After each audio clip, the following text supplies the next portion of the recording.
Já vimos que é uma obra que é realizada no nosso interior e que se exterioriza pela nossa prática ou pelo nosso estilo de vida, né?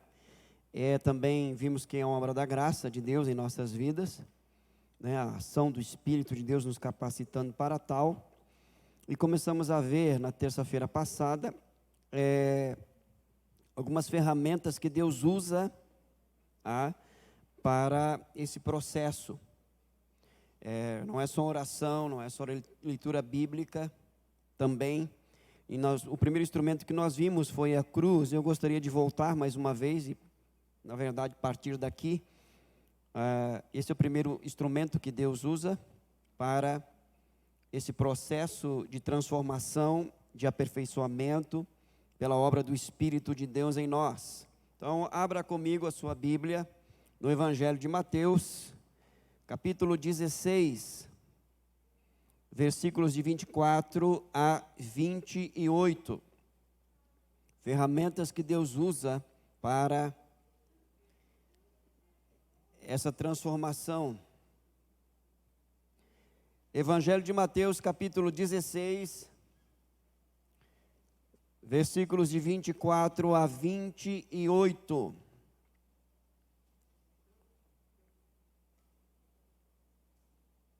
Você encontrou? Pode ler para nós do 24 ao 28.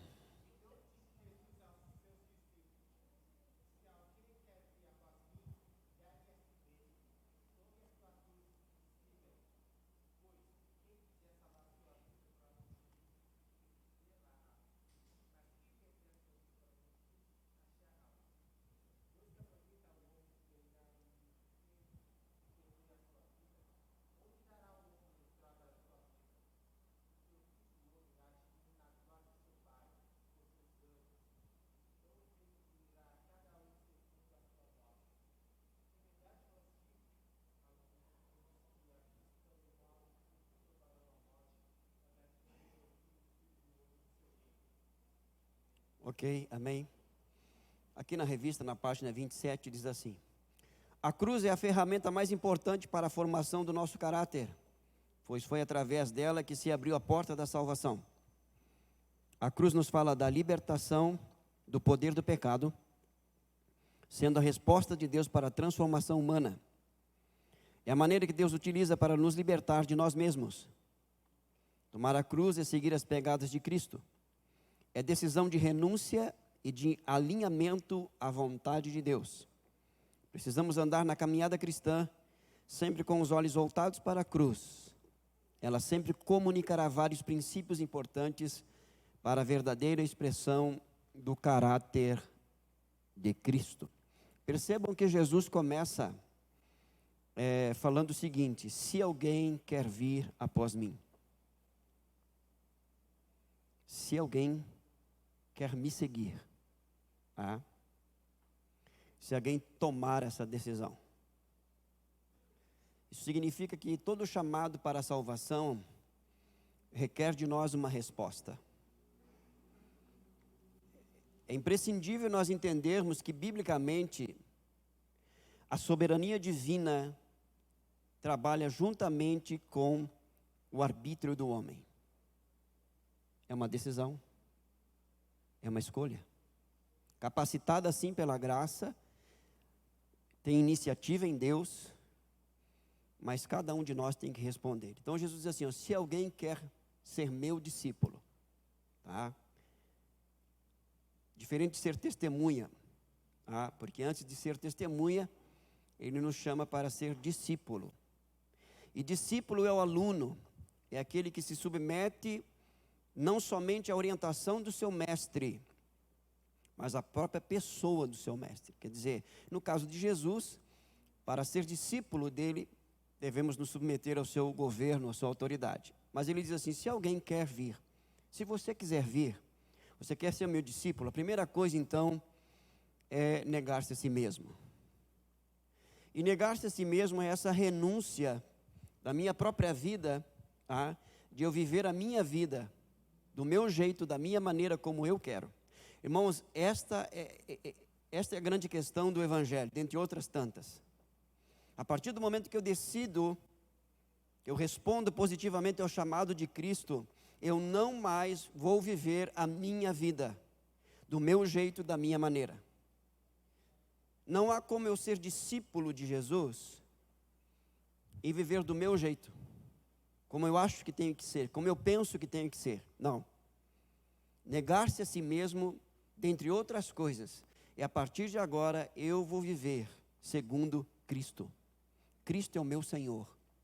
Não há discipulado genuíno sem essa realidade. Eu posso ser admirador de Cristo, eu posso ser um conhecedor a respeito de Jesus, mas para ser discípulo de Jesus, eu devo pensar como Ele pensa, agir como Ele age, e deixar que Ele viva a vida dele em mim. Sabe o que o apóstolo Paulo disse? Não mais eu vivo, mas Cristo vive em mim. Isso é negar-se a si mesmo. Não existe vida cristã sem esse princípio, irmãos. Eu estou instigando vocês, porque isso aqui é sério. É muito profundo. Negar-se a si mesmo não é só abrir mão de algumas coisas, faz parte. Mas a questão aqui é o seguinte, é abrir mão da minha vida.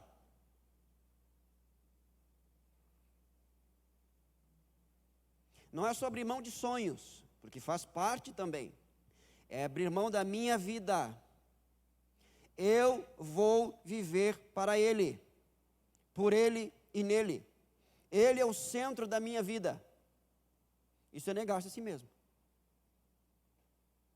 Sem essa realidade, sem esse entendimento e essa decisão, e essa experiência pela obra do Espírito, irmãos, não há uma transformação. A cruz não teve o seu efeito, porque cruz é morte.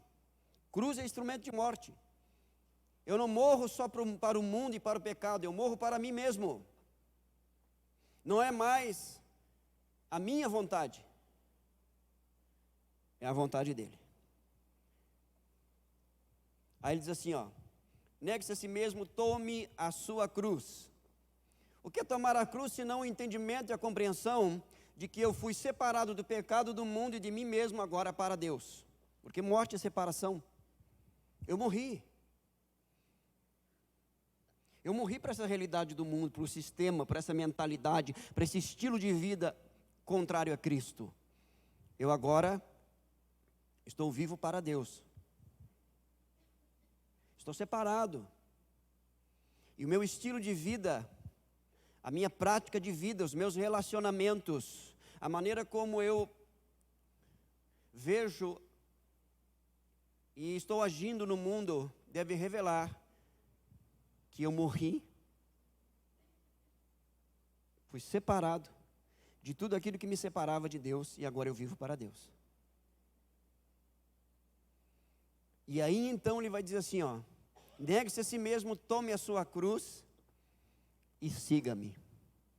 Não há como seguir Jesus sem, primeiramente, negar-se a si mesmo e entender que agora eu estou separado do pecado, do mundo e de mim mesmo e pertenço a Deus. Eu não tenho que flertar, irmãos, com pensar na possibilidade de viver de alguma forma dentro de um sistema, de uma mentalidade cujo centro não seja Cristo. Não tem como. Cristianismo é negar-se a si mesmo, tomar a cruz e então seguir Jesus. E aí seguir Jesus, quando a gente olha para os evangelhos, por exemplo, ele tinha discípulos, certo? Aleluia! Então, a primeira coisa que é seguir Jesus é tê-lo como guia. Aquele que vai dirigir, orientar. Você vai por aqui, esse é o caminho. Você vai tomar essa direção, seguir esse caminho. Ok? Isso é seguir Jesus. Em segundo lugar, os discípulos, eles estavam vivendo, e a vida deles era vivida voltada totalmente para Jesus. Tudo o que eles faziam, eles pensavam em agradar Jesus. Como acabamos de cantar, Jesus é o centro. Isso é vida cristã. Qualquer outra coisa que se parece com isso, que é mais prejudicial do que se opõe a isso, pior do que a oposição a Cristo, escute bem o que eu vou falar para você. Pior do que a oposição a Cristo é uma vida que se parece com Cristo, mas não é. Porque a oposição é aberta. Acabou, se posicionou, é contra. Mas o que se parece, acho que dá, né? Ele me entende, me compreende, enfim. Não existe essa possibilidade. Ele vai dizer o seguinte: pois quem quer salvar a sua vida, você quer salvar a sua vida, você quer salvar a sua vida, eu quero salvar a minha vida do meu jeito, então eu vou perder. E perder a vida aqui está se referindo à eternidade, irmãos. É um caminho que eu trilho, que eu começo a estabelecer e trilhar aqui, em vida, para essa realidade terrena. A minha eternidade eu decido aqui, eu não decido depois da morte. Depois da morte já está resolvido, acabou, não tem mais volta. Ou o céu ou o inferno não tem mais, não tem uma terceira opção, um meio termo, não. Eu estou decidindo aqui. A minha resposta em relação ao chamado de Cristo é que vai determinar onde eu vou passar a eternidade. É assim que funciona, por isso que ele diz assim, pois quem quiser salvar a sua vida vai perder. Mas ele diz assim, mas quem perder a vida por minha causa, eu perdi a minha vida por causa de Cristo, eu vivo para Ele agora. Eu vivo para Ele, e se tiver que morrer por Ele, eu vou morrer por Ele. E vivendo para Ele, morrendo para Ele, o que Jesus diz? Quem perder a vida por minha causa, esse a achará. Veja que os princípios do reino, eles são totalmente contrários ao do sistema chamado mundo. Eu quero deixar claro para você aqui mais uma vez, eu sei que você sabe disso, mas eu quero te lembrar. As leis que regem a nossa vida são as leis do reino de Deus. Não são as leis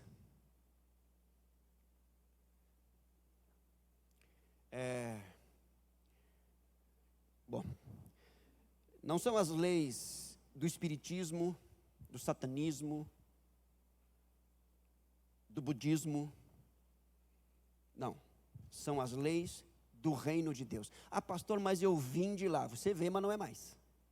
As leis que regem a sua vida são as leis do reino de Deus. Senão vai virar uma confusão esse negócio aí. Mas lá se eu fazia isso, se eu pegava aquilo. Não. Era lá. As leis que regem a sua vida agora são as leis do reino de Deus.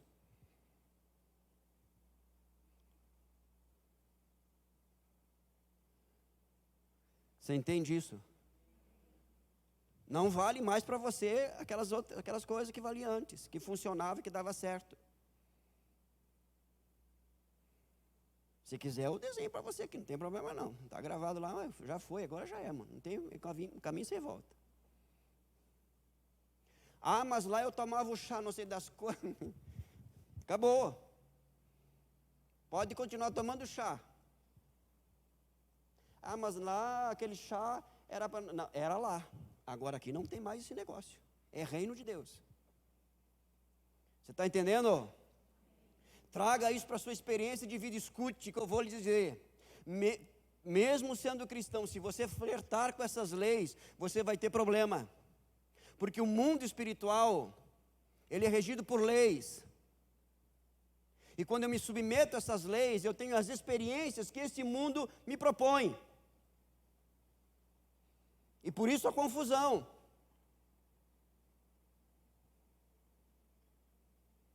As leis que regem a vida do cristão são as leis do reino de Deus.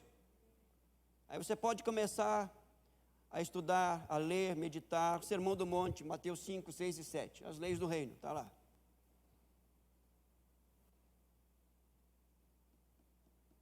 Está difícil, hein? Mas vamos lá. De que adiantará as pessoas ganharem o mundo inteiro e perder a sua alma, que é vida interior? Ou que dará uma pessoa em troca da sua alma? Porque o Filho do Homem há de vir na glória de seu Pai com seus anjos e então retribuirá a cada um conforme as suas obras. Alguns usam esse texto aqui para dizer que Jesus está dizendo, não, mas a salvação é por obras. Não. A salvação é pela graça mediante a fé. Só que é o seguinte, essa graça e fé resultam em obras que vão identificar a quem eu estou seguindo. É isso que Jesus está dizendo aqui.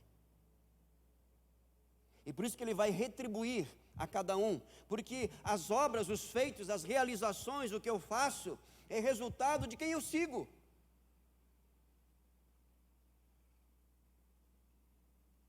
Se eu renunciei a mim mesmo e estou morto para o mundo, para o pecado e para mim mesmo e vivo para Deus, as obras que eu realizar a partir desta experiência vão glorificar a Deus. E vai haver uma retribuição, uma recompensa.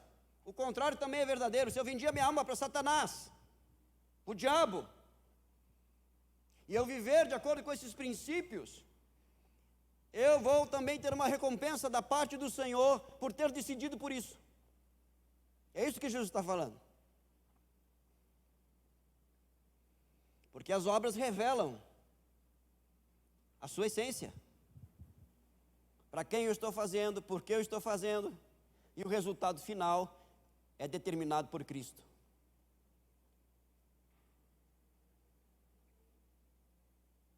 Evangelho, irmãos. Aperta um pouquinho, mas assim mesmo. Porque ele disse que não só a porta é estreita, mas o caminho também é estreito. Não tem outra coisa, não tem, graças a Deus por isso. Então ele vai retribuir, aí ele vai dizer assim, em verdade eu digo que dos que aqui se encontram, existem alguns que não passarão pela morte até que vejam o Filho do Homem vir no reino de Deus. E aí logo em seguida, capítulo 17, 6 dias depois dessa declaração, eles vão ver o Cristo glorificado lá no monte, lá da transfiguração. Por isso que Jesus está dizendo aqui, ó, que muitos aqui não passarão pela morte, ou alguns não passarão pela morte até que vejam o Filho do Homem vir no seu reino. É a experiência aqui do capítulo 17. Até aqui tudo bem? Você entendeu a cruz? Então tá bom. Fantástica a sua pergunta. Porque no Evangelho de Mateus, esse mesmo texto vai dizer, dia a dia tome a sua cruz. Todos os dias, ao abrir os olhos, eu tenho que entender o seguinte, eu estou morto para mim mesmo, estou morto para o pecado, estou morto para o mundo e vivo para Deus. E ainda que eu acorde, que de vez em quando, quase sempre, eu acordo, querendo viver para o mundo, para mim mesmo e para outras tantas coisas, eu tenho que lembrar que eu sou de Deus, eu sou. Tenho Salvador, tenho vida e paz no meu ser. Sou de Deus, você é de Deus? É só viver essa realidade, irmãos. Porque às vezes eu tenho desejo, vontade de viver para mim mesmo, viver para o mundo. Você tem esses desejos também ou não? Oi? Não entendi. Ah, boa pergunta. Se ter esses desejos é flertar. Não, flertar é começar a alimentar esses desejos e caminhar nessa direção de uma maneira muito superficial, mas com a possibilidade de repente, algum dia, em algum momento, eu dou uma escapadinha e depois eu volto. Isso é flertar. Como alguém disse para mim assim, não, eu vou ali, eu faço, depois eu peço perdão.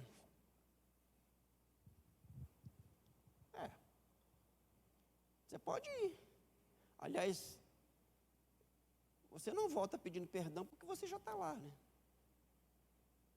Então essa mentalidade aí, ela ela nos priva realmente dessa realidade da cruz sendo trabalhada em nós para o caráter de Cristo.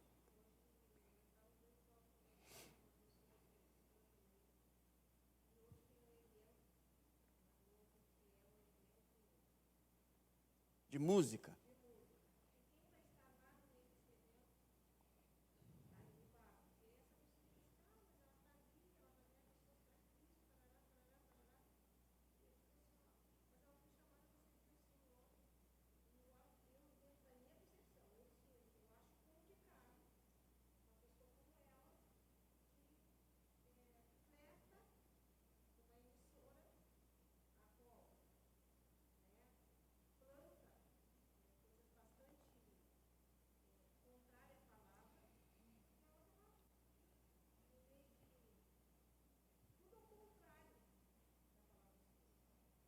Não foi ela que teve um outro programa aí da televisão aí?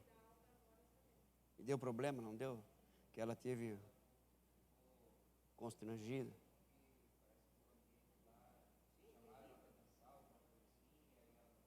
Não dançou. Só dançava para Jesus.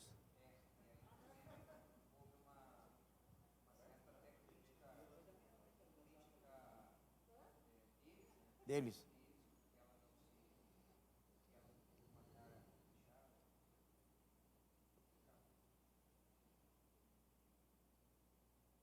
Os irmãos entenderam ou não?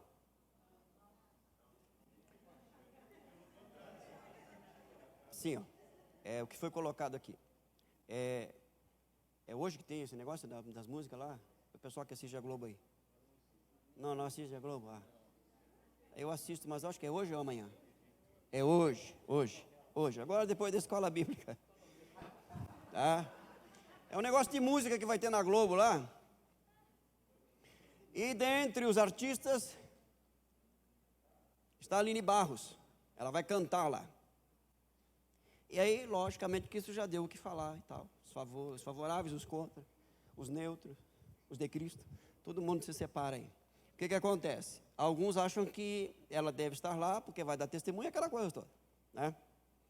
Que nem aquele camarada lá que falou que tem que ser sal fora do saleiro e saiu demais do saleiro, não voltou mais. Queimou o sal dele.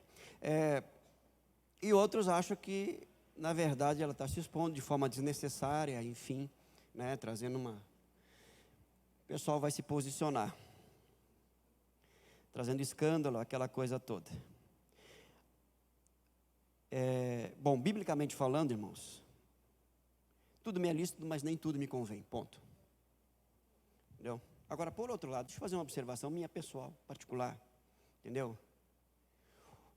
O que mais me indigna e me entristece não é a Aline Barros lá, porque isso para mim já é, entendeu? É o mundo gospel que não tem nada a ver com o evangelho, mas é outro departamento.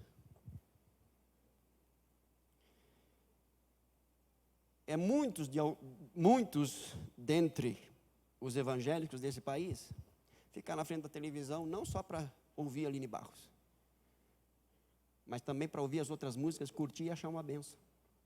E esse é o nível espiritual de boa parte da igreja evangélica brasileira.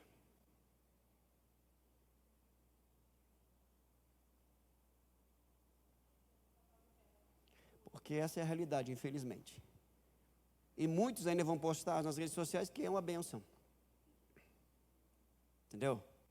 Então nós estamos assim, ó, num tempo, irmãos, extremamente desafiador.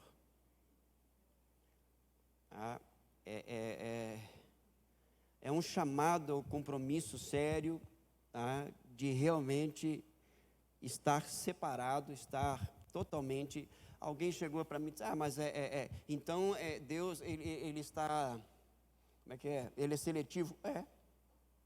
Lógico que ele é seletivo. Mas ele não é amor? Sim, o amor dele é santo. Ele é seletivo. Quem crer em mim, será salvo. Quem não crer, está condenado. É seletivo, pronto. Qual é o problema de ser seletivo? Num mundo que tolera todas as coisas, não existe tolerância para isso, irmãos. Porque nós não estamos lidando com questões de pensamentos, de opiniões, nós estamos tratando com princípios absolutos. Não é uma questão de opinião. É uma questão de princípio. Então, é complicado, entendeu?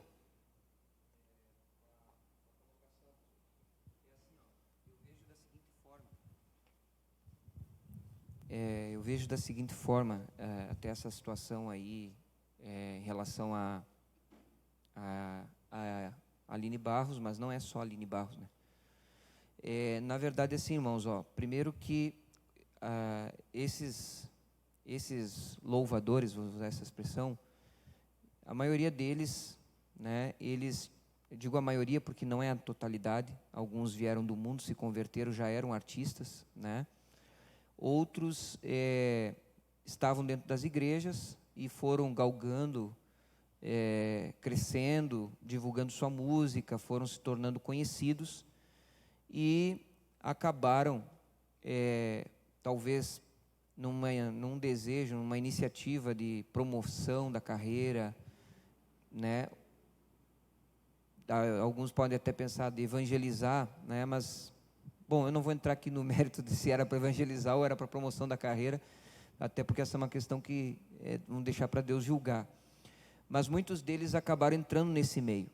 E quando entraram nesse meio, eles se submeteram a contratos, a empresas, né, a mídias que já existiam e que já trabalhavam na música secular, de um modo geral, divulgando todo o gênero de música. E eles acabaram ficando escravos disso. Hoje, por exemplo, essa cantora, como outros mais, vários outros, são músicos que têm contratos, têm vínculo com a Som Livre, que é a gravadora da emissora da Globo. Então eles acabaram, de uma certa maneira, escravos dessas decisões deles de entrarem para esse meio. Qual é a consequência disso, né? Na vida deles? A primeira consequência é o que a Aline Barros já está vivendo, que viveu num programa agora esses dias. É o constrangimento de estar num lugar, sabendo que não é o seu lugar, sabendo que não é o seu meio, né? Se sentindo mal, porque ficou muito claro, só você procurar na internet, você vai ver os vídeos aí do constrangimento dela naquele programa, junto com outros artistas que estavam dançando e fazendo músicas lá totalmente vulgares, fúteis, né? Então eles estão passando pelo constrangimento, né? Que muitas vezes não é diferente do constrangimento, por exemplo, né, de pessoas não famosas, mas, entre aspas, cristãos, que também vão a lugares que não deveriam estar, que também se sentem mal lá, que também se constrangem lá e percebem que são um peixe fora d'água lá. Porque, na verdade, isso que nós estamos falando não é uma realidade dos famosos só, é uma realidade da igreja como um todo. A igreja flerta com o mundo. E se os famosos louvadores, vou usar mais uma vez essa expressão, fazem isso, é porque nós, a igreja, damos publicidade para eles continuarem fazendo. Uma vez eu fui num evento de pastores lá em Santa Catarina, e bem na época tinha acontecido a situação lá daquele cantor lá que disse que estava acima da média, né? E aí o pessoal estava escandalizado, e o pastor que estava pregando naquele evento disse assim: irmãos, vocês estão escandalizados por causa do pastor ter dito que, o irmão lá ter dito que ele está acima da média? Ele disse assim: mas não é para a gente se escandalizar, porque na verdade fomos nós que construímos esses monstros, nós chamamos eles nas nossas igrejas, nós pagamos para eles, nós criamos os artistas, né? Então, na verdade, o que acontece é, como diz o pastor Júlio, tem o lado da pessoa que está lá, né, que ela está errada por estar lá, porque ela acabou se submetendo a essa vida de escravidão. Poderia ser um ministro de louvor ou um músico, né, visitar as igrejas, viver de ofertas, viver de uma maneira mais simples e não se dobrar diante desse sistema, mas infelizmente alguns se dobraram, né? E eles estão sofrendo as consequências. Mas, infelizmente, nós também, muitas vezes, damos a publicidade para quem está dentro desse sistema. Então, nós também estamos sendo, de uma certa maneira, nós também estamos participando disso, né? Então, qual que seria a questão que a gente deveria fazer? Primeiro, orar por essas pessoas, para que elas se arrependam, se percebam. Segundo, é a gente filtrar mais o que a gente ouve, né? O que a gente canta, o que a gente toca. A Aline Barros não é de hoje. Na década de 90 ela ia nos programas da Xuxa, na Rede Globo, e em outras emissoras também. Isso não é uma prática da Aline Barros de hoje, isso é uma prática da Aline Barros de sempre. Mas nós sempre convivemos com isso, e no passado se dizia, está lá testemunhando, evangelizando, e parecia normal. Hoje, porque o mundo gospel não anda bem, né? Aí a gente percebe isso com mais clareza, mas não é só ela, são muitos outros. Mas eu também faço esse parêntese, que esses são os famosos, e aqueles que não são famosos e que também põem os pés no mundo, e que andam também pelo mundo, e que também deveriam tomar cuidado, porque também estão promovendo escândalo, também estão sendo um peixe fora d'água, também estão se colocando numa situação difícil. Então, são coisas que a gente precisa realmente ter muito cuidado, e só o Senhor, eu digo só o Senhor porque Jesus está voltando, e hoje Ele vem em graça, está salvando, mas um dia Ele vai vir como juiz. Nós vamos dar conta, a igreja vai dar conta de muitas coisas, né? Infelizmente, é a realidade do tempo que nós estamos vivendo. É o que nós acabamos de falar, né? Por exemplo, você vai num lugar como esse, existem leis lá, não existem leis? E a lei naquele momento ali era que ela tinha que dançar. Por que ela não dançou? Olha, se ela não quisesse dançar, não tinha ido lá, irmãos. Tem leis lá. Funciona, todo o sistema funciona com leis, com princípios. Então, se eu não quero me expor, ou então eu não vou me submeter a essas leis. Eu lembro da época que eu saía do culto e ia para o recreativo. Adorava, depois ia para a carne. E aí aí eu chegava lá no recreativo, vai beber? Não, não bebo, sou crente. Vai dançar? Não, não vou dançar porque eu sou crente. Mas está fazendo o que aqui, filho? Volta para a igreja. Eu ouvi de uma mula, volta para a igreja. Se você não vai dançar, não vai fumar, não vai beber, entendeu? Não vai, então você está no lugar errado. Mas eu gosto. Então você decide. Você está entendendo ou não? São leis que regem, que identificam um sistema e uma mentalidade. Entendeu? É radical, lógico, porque tem raiz, tem fundamento.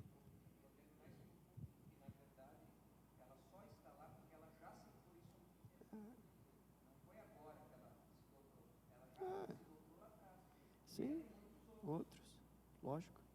Então é bem complicado. Está resolvido aí o negócio da... Ô, Mateus, depois esse negócio, tá? Porque aí, só para... Oh, misericórdia. É um outro instrumento que Deus usa além da cruz. Ouvi alguém aí? Sim. Exatamente. Não se decidisse romper, tem que romper, acabou. Um outro instrumento são as circunstâncias, tá? A realidade da vida. Outra ferramenta importante para a formação do caráter de Cristo em nós são as circunstâncias da vida. Deus usa as circunstâncias do dia a dia para nos moldar. Quando algo ruim acontece na vida de um cristão, ele precisa tomar decisões sábias. A primeira delas é confiar em Deus e crer que tudo coopera para a sua transformação. Após ter a confiança no coração, é preciso colaborar com Deus, tomando a cruz, negando a si mesmo e seguindo-o com sabedoria. Uma atitude contrária a tudo isso seria rebelar-se contra Deus e contra as pessoas. Um cristão falha quando não consegue enxergar que Deus tem o controle de tudo, apesar do sofrimento e dos dias ruins. Agir com sabedoria o fará vencer e sair da situação ainda mais parecido com Cristo. Vamos para Tiago capítulo 1. Tiago capítulo 1.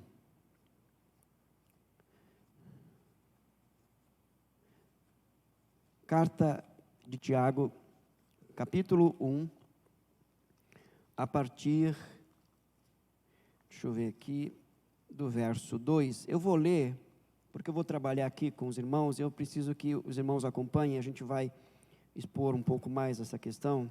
Tiago, capítulo 1, a partir do verso 2 até o verso 8.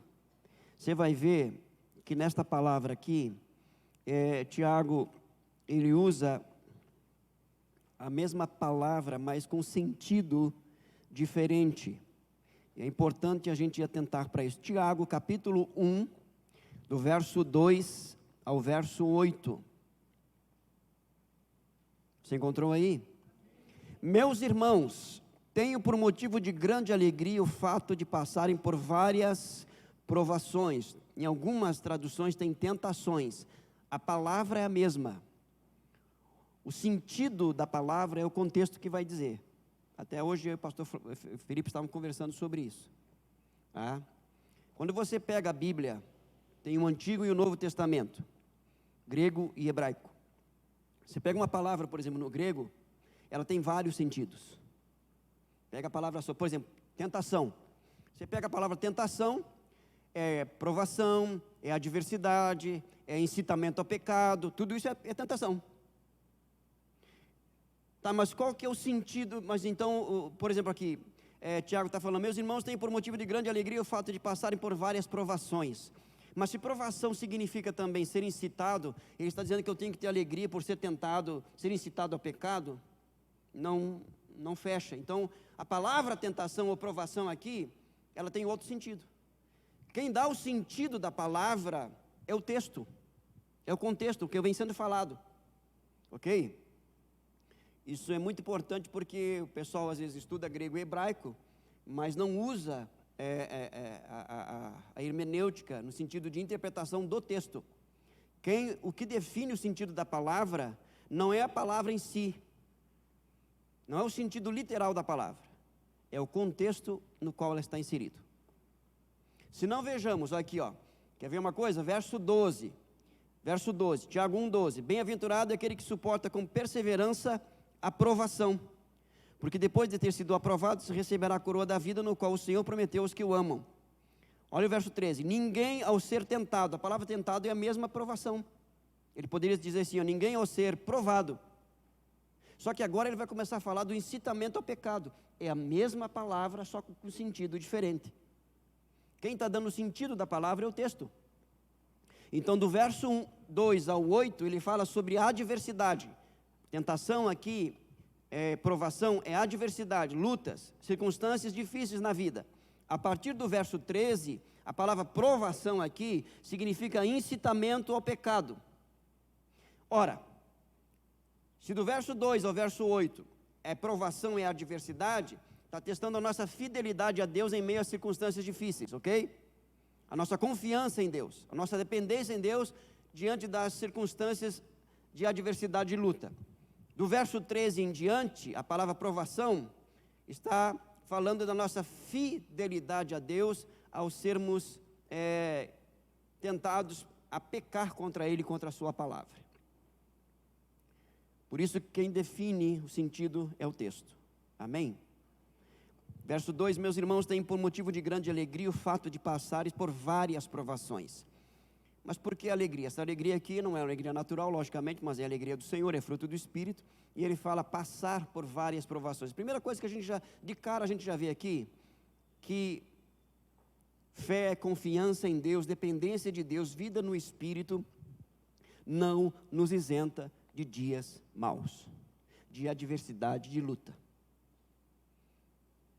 Não existe exercício da fé em Deus, na sua palavra, que nos coloca numa redoma em que nós não vamos mais passar por adversidade e luta. Não existe isso, irmão. Não existe isso. Biblicamente falando, o fato de nós sermos cristãos, estarmos em um mundo que é anticristão, só isso é suficiente para nós entendermos que nós vamos passar por aflições. Ouvimos aqui, acho que numa quarta-feira, o pastor Felipe pregando sobre o texto que Jesus falava. No mundo tereis aflições. Onde que nós temos aflições?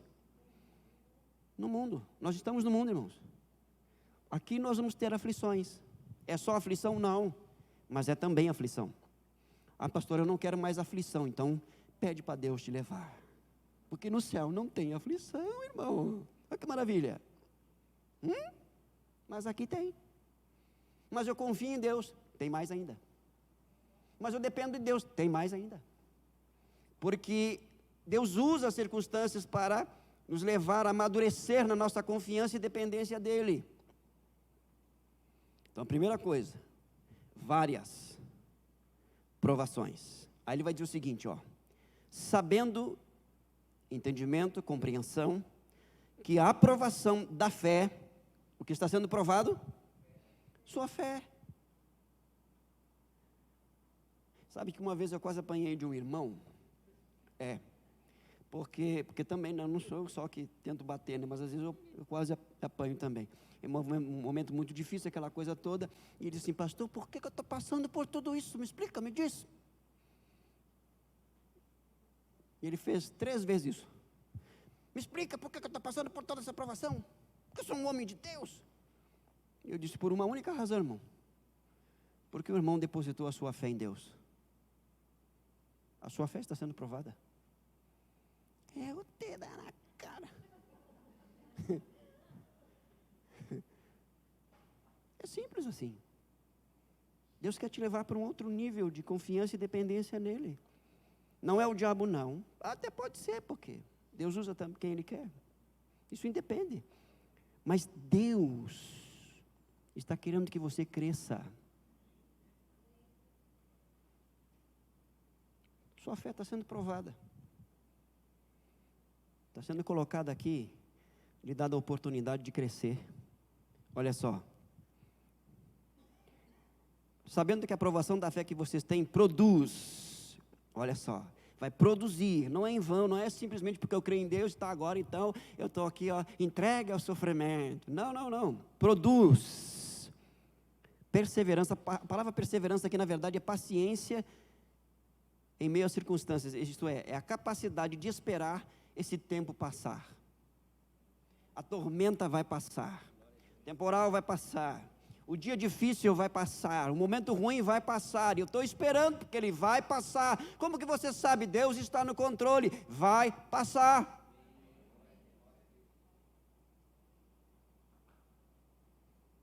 A fé, quando depositada nele, em meio à provação, ela está sendo queimada, porque essa expressão que Tiago usa aqui, né? O trabalho do ourives, ele está queimando ali, tirando as impurezas do ouro, né? Para que ele se torne puro. Ele está fazendo uma associação com relação à fé. A fé está sendo queimada, pela provação, pela adversidade, está sendo purificada. Então, a primeira coisa que vai produzir é a capacidade de permanecer no mesmo lugar, com a mesma disposição, a capacidade de permanecer caminhando com Ele, seguindo a Ele, mesmo em meio às adversidades. Produz perseverança. Agora, olha só, verso 4. Ora, a perseverança deve ter ação completa. Isto deve ir até o final. Você e eu temos a tendência natural, tá? Isso não tem nada a ver com pecado, é uma tendência nossa, natural. E quando nós estamos passando por adversidade, nós queremos que passe logo. Nós até oramos para que Deus apresse. Normal. Só que deve ter ação completa, isto é, ir até o final. E quem determina o final? Deus. É Ele que vai determinar. Existem outros fatores também, mas Deus é soberano. Olha, é o seguinte, vocês vão rodar nesse deserto assim, agora, por causa de tudo isso, 40 anos. Vocês vão caminhar comigo no deserto. Entendeu? Acabou. Então, tem que ter ação completa. Se entregue completamente ao Senhor. Lembro uma vez aqui do pastor Felipe pregando sobre mansidão, e ele fez uma aplicação da mansidão no sentido também de se submeter a Deus em tempos de adversidade. Não resistir, não lutar, entendeu? Não se opor, não. Se submeter, se render. Essa é a ideia de ação completa. Ora, a perseverança deve ter ação completa para que vocês sejam perfeitos e íntegros. Olha só, a palavra perfeito. O que significa a palavra perfeito no português? Sem defeito. Ok? E no grego? maduro, experiente, capaz de fazer uma leitura correta. Essa é a ideia de perfeito no grego, koiné, que foi escrito aqui no Novo Testamento. Mas é uma maturidade em todas as áreas, porque olha o que diz aqui, ó, para que vocês sejam perfeitos e íntegros, completos. Quer dizer, essa maturidade vai abranger emoções, sentimentos, pensamentos, ações, é a totalidade do ser.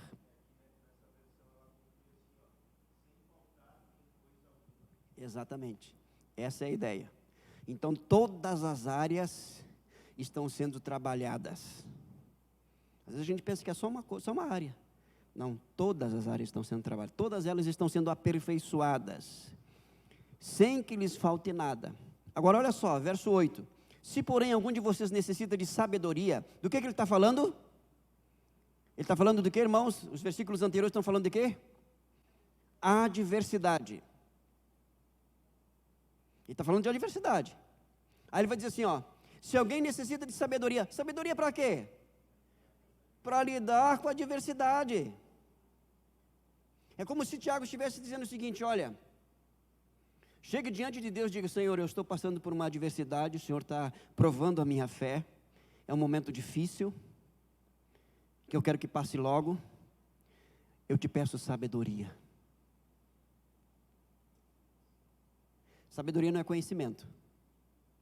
Sabedoria é a capacidade de agir de maneira correta diante das circunstâncias. Sabedoria. Olha que ele diz, se alguém necessita de sabedoria, peça a Deus, que a todos dá com generosidade e sem reprovações, e ela lhe será concedida. Deus quer nos dar sabedoria em tempos de adversidades. Pastor, cheguei aqui hoje quebrado. Cheguei aqui hoje com vontade de desistir. Estou passando por um momento difícil. E agora? Peça sabedoria, Deus vai te dar. Não tome decisões, não faça escolhas. Não saia do lugar onde você está no momento de pressão. Momento de pressão é você ficar em silêncio e ouvir a voz de Deus. Ele vai te dar a direção. Instruir-te e ensinar-te-ei o caminho que deve andar, e sob as minhas vistas te darei conselho.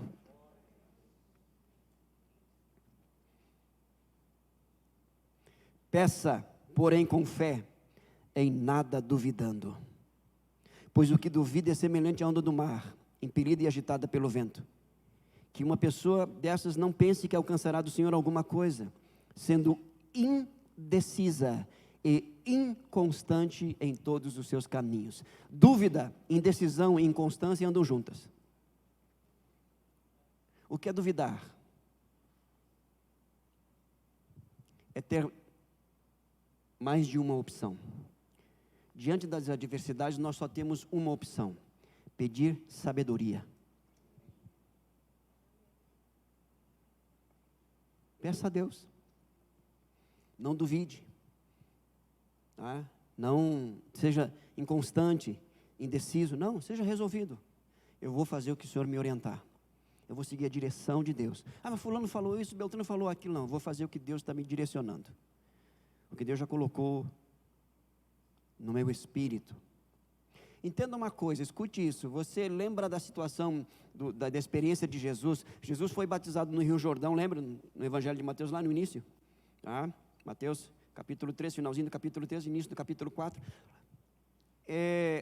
Ao sair do Jordão, o que ele ouviu? Este é o meu filho amado, em quem a minha alma se compraz. Deus deu uma palavra para Jesus, falou com Jesus: tu és o meu filho amado, eu te amo, eu tenho prazer em ti. Logo em seguida ele foi para... Você nunca entra em uma adversidade sem antes Deus ter falado com você. Ele falou com você. Ele te deu uma palavra.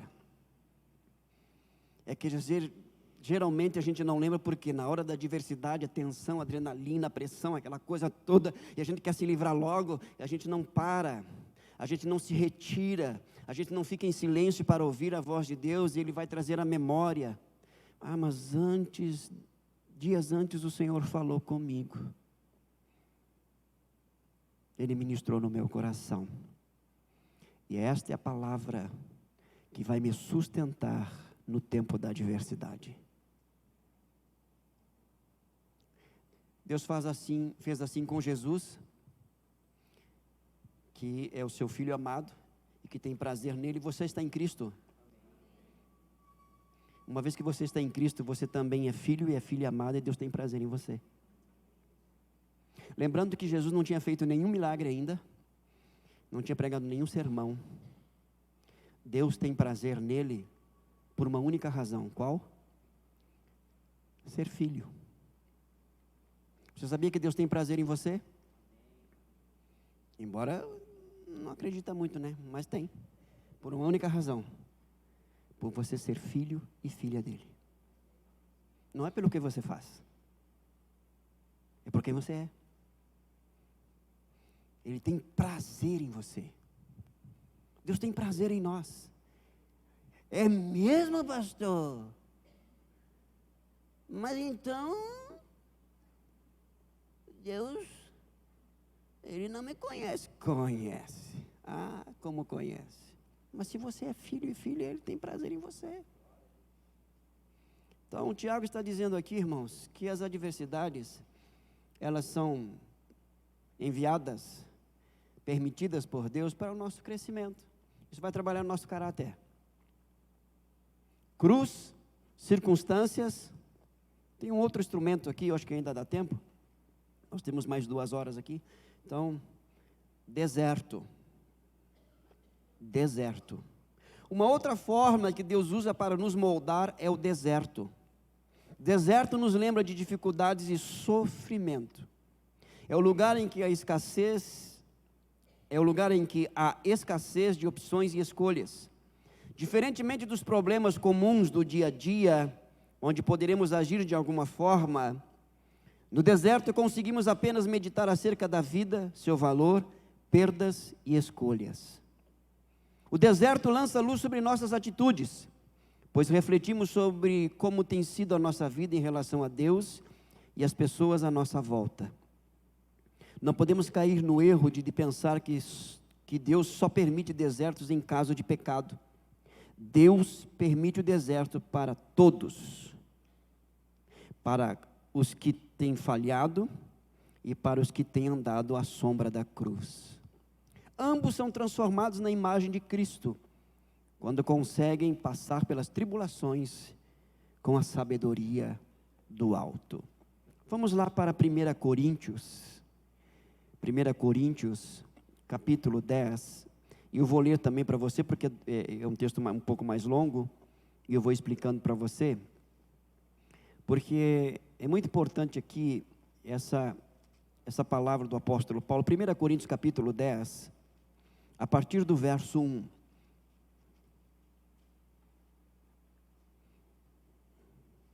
Até o verso 13. Olha só, vamos lá. Você encontrou aí? Ora, irmãos, não quero que vocês ignorem que os nossos pais estiveram todos sob a nuvem, todos passaram pelo mar. Está falando do povo no deserto, tá?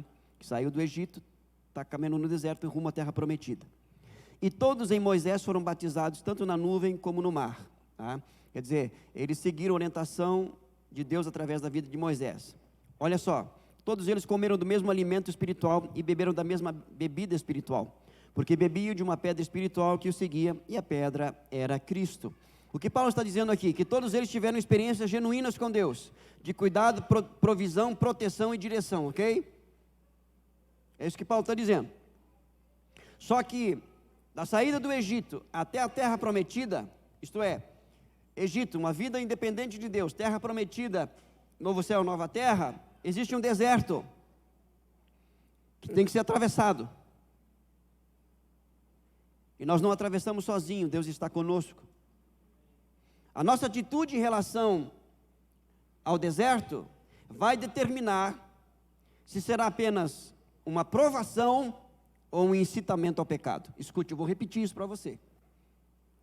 A nossa atitude em relação ao deserto, ou no deserto, vai determinar se nós vamos passar apenas por provações ou seremos incitados ao pecado. Se não, vejamos, olha só. O texto diz o seguinte, verso 5. Mas Deus não se agradou da maioria deles, razão pela qual ficaram prostrados no deserto. Muitos não chegaram na terra prometida porque desagradaram a Deus. O que significa desagradar a Deus, biblicamente falando, nesse contexto principalmente aqui? Quando nós lemos, por exemplo, no livro, se eu não me engano, de Números, esse relato aqui, Josué e Caleb são os únicos que não pereceram naquela geração. Por quê? Eles agradaram a Deus. E naquele contexto, agradar a Deus significa viver em obediência, por fé. Então, portanto, desagradar aqui é não crer em Deus e é desobedecer a Deus. Ok? Deu para entender? Então vamos lá. De que maneira eles desagradaram a Deus? Verso 6. Ora, estas coisas se tornaram exemplos para nós, a fim de que não cobicemos as coisas más como eles cobiçaram. Primeira coisa, cobiçaram. Desejaram algo ilícito. Tá? Segundo, não sejam idólatras, como alguns deles foram, conforme está escrito. O povo se assentou-se para comer e beber e levantou-se para se divertir. Atenção aqui. Comer e beber, dependendo do ambiente, da intenção, é idolatria. Opa, fantástico. Exemplo, um ambiente pagão, não cristão, tá, com bebidas que incitam ao pecado, isso é idolatria. Imoralidade, perversão, mentira, ciúme, inveja, ódio, ira.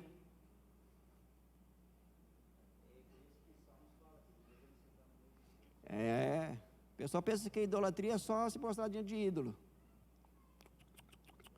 Comer, beber e dançar pode ser idolatria também.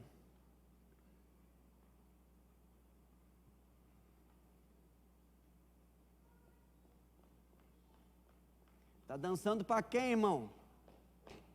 Está dançando aonde?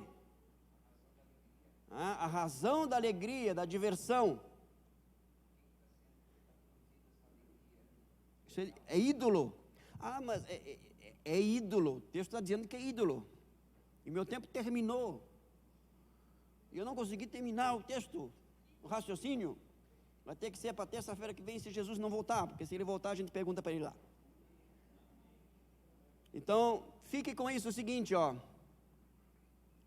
dependendo da nossa atitude no deserto, as provações podem se tornar um incitamento ao pecado.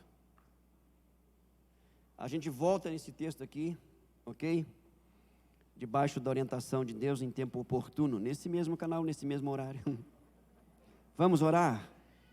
Eu gostaria que você apresentasse a sua vida diante de Deus, partindo do princípio de que Ele está trabalhando na sua vida.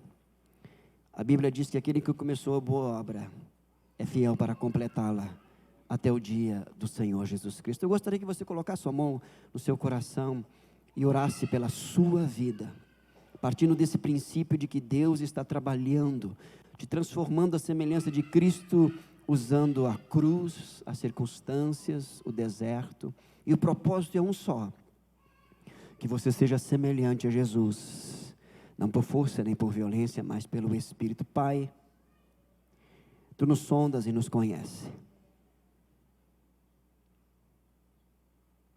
e nos trouxeste nesta noite, Senhor, para ouvirmos a Tua voz, e nos lembrar mais uma vez que a boa obra que o Senhor começou em nossas vidas, Tu és fiel para completá-la.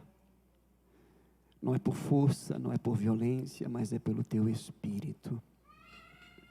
Certamente alguns dentre nós nesta noite estão passando por adversidades, lutas, relacionamento familiar, portas que se fecharam, más notícias, doença que voltou, mas o Senhor está provando a nossa fé. O Senhor está nos proporcionando um tempo de crescimento e de amadurecimento.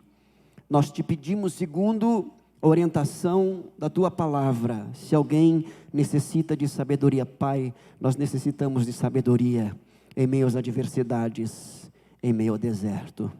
Nós te pedimos a capacidade de agirmos diante destas circunstâncias de maneira, Senhor, que esse processo de transformação continue, não seja interrompido, Senhor, não seja adiado, Senhor, mas tenha ação completa, ó Deus eterno, para que sejamos perfeitos e íntegros, em nada deficientes, para a glória do Teu nome. Nós te damos graças pela presença do Teu Espírito em nós, e por Tua palavra que é viva e eficaz. Recebemos tal como ela é, palavra do Senhor para as nossas vidas. Obrigado por este tempo, assim como o Senhor nos trouxe, leva-nos agora para os nossos lares, dá-nos uma noite de descanso e continuar de semana, debaixo da Tua graça, é a nossa oração, agradecidos, em Cristo Jesus. Amém e amém. Que o Senhor te abençoe.